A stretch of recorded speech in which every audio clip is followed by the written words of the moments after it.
தொடர்ச்சியாக இந்த புத்தக வாசிப்பு குறித்து வகுப்பு எடுத்துகிட்டே இருக்கீங்களே, என்ன விவரம் தோழர் என்று நான் கேட்டேன். தொழிற்சங்க பணி என்பது வெறும் தொழிலாளர்களுடைய கோரிக்கைகளை மட்டும் வைத்து போராடுவதற்காக நமது வேலையாக இருக்கக்கூடாது. கருத்தியல் ரீதியாகவும் அரசியல் ரீதியாகவும் ஒவ்வொரு தொழிலாளையும் தயார்படுத்த வேண்டியதும் ஒரு தொழிற்சங்கத்தினுடைய அடிப்படை கடமை என்று நயினார் அவர்கள் குறிப்பிட்டார். என்பது ரொம்ப முக்கியமானது என்று நான் நினைக்கிறேன்.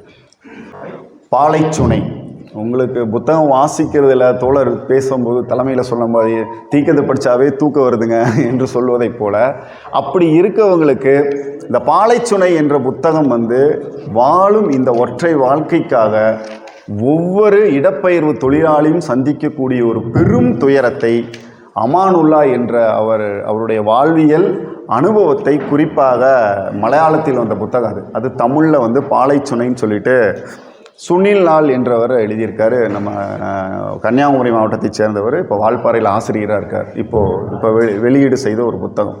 அந்த புத்தகத்தை வாசிக்கும் பொழுது இடப்பெயர்வு தொழிலாளிகள், குறிப்பாக அரபு நாட்டில் போய் சிக்கி கொண்டவர்கள் இந்தியாவுக்கு திரும்ப முடியாமல் அவர்கள் பட்ட துயரமும், அங்கே அவர்களுக்கு இருக்கக்கூடிய பெரும் நெருக்கடியும், அநேகமாக ஆடு ஜீவிதம் என்ற ஒரு நாவலை வாசித்தவர்களுக்கு தெரியும்.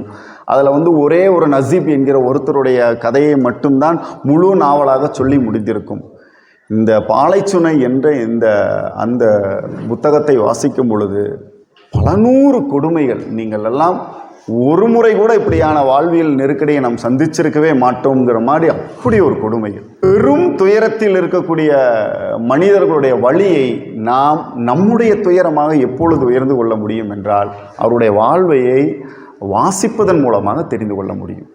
ஆனால் அதனால தான் ஒரு கொட்டேஷன் எப்போதுமே சொல்லுவாங்க, கம்யூனிஸ்டுகள் மக்களின் வழியை தெரிந்து கொண்டவர்கள் என்று ஒரு கொட்டேஷன். ஏன் அந்த வார்த்தை சொல்லப்படுதுன்னா, நாம் அவனுடைய பிரச்சனை தன் பிரச்சனையாக நாம் தூக்கி சமக்கக்கூடிய மனநிலை கம்யூனிஸ்டுகளுக்கு எப்போதுமே உண்டு.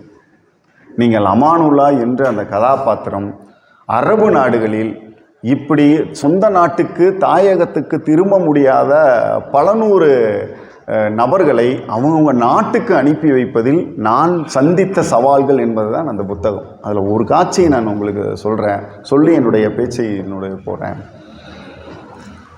கேரளாவை சேர்ந்த ஒருத்தர் அங்கே துபாயில் வேலைக்கு போகிறாரு. துபாயில் வேலைக்கு போய் அவருக்கு ஏற்கனவே திருமணமாகி 2 குழந்தை இருக்குது. அங்கே வேலைக்கு போனவர் என்னென்னா, அங்கே ஒரு இந்தோனேஷியாவை சேர்ந்த ஒரு நர்ஸ், ஒரு பெண்ணோடு அவருக்கு காதல் வந்துடுது. 2 பேரும் அங்கேயே மகிழ்ச்சியாக இருக்காங்க. 2 பேரும் உடலுறவு வைக்கிறாங்க. அவங்களுக்கு ஒரு குழந்தை பிறந்துடுது. துபாயில் திருமணம் என்பது கட்டாயம் பதிவு செய்யப்பட வேண்டியது ஒன்று. குழந்தை பிறப்பும் கட்டாயம் அவங்களுடைய ரெக்கார்டில் என்பது இருக்கணும்.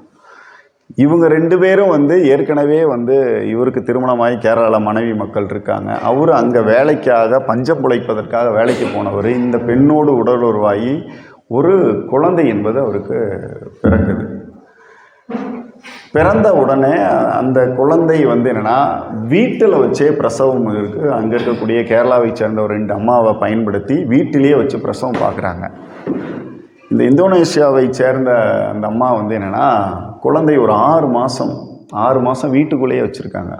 6 மாதம் வீட்டுக்குள்ளேயே இருந்து கொண்டு அந்த அம்மா, நான் ஊருக்கும் போயிட்டு வந்துடுறேன், ஊரில் என்ன நடந்துச்சுன்னு எனக்கு தெரியல என்று அந்த அம்மா கிளம்பி ஊருக்கு போகிறாங்க. போனால் அந்த அம்மா திரும்ப வரவே இல்லை. தோழர்களே, அந்த 6 மாத குழந்தையை எப்படி வளர்ப்பது என்று தெரியாமல் யார் பிரசவம் பார்த்தாங்களோ, பிரசவம் பார்த்த அந்த 2 மருத்துவச்சிட்டையும் போய் செவிலியர்கிட்டையும் போய், நீங்கள் என்னோட வீட்டில் இருங்க, உங்களுக்கான வாடகையை நானே கொடுத்துட்றேன், நானே அதுக்கு சம்பாரித்து செட்டில் பண்ணிடுறேன்னு சொல்லிவிட்டு ஊருக்கு ஒதுக்குப்புறமாக இருக்கக்கூடிய ஒரு வீட்டில், கொஞ்சம் குறைந்த வீடுகள் மட்டும் இருக்கக்கூடிய ஒரு வீட்டில் ஒரு வாடகை எடுத்து அந்த குழந்தைய அண்டர் கிரவுண்டில் போட்டு வளர்த்துறாங்க. தோழர்களே, 1 நாள் 2 நாள் அந்த குழந்தையை வளர்த்தல. அந்த குழந்தை அதே அண்டர் கிரவுண்டில் 14 வருஷம் அந்த கிரவுண்டில் 14 வருஷம் அந்த குழந்தை இருந்தது. பக்கத்து வீட்டில் கூட இந்த வீட்டுக்குள் ஒரு குழந்தை இருக்கிறது என்று யாருக்கும் தெரியாது.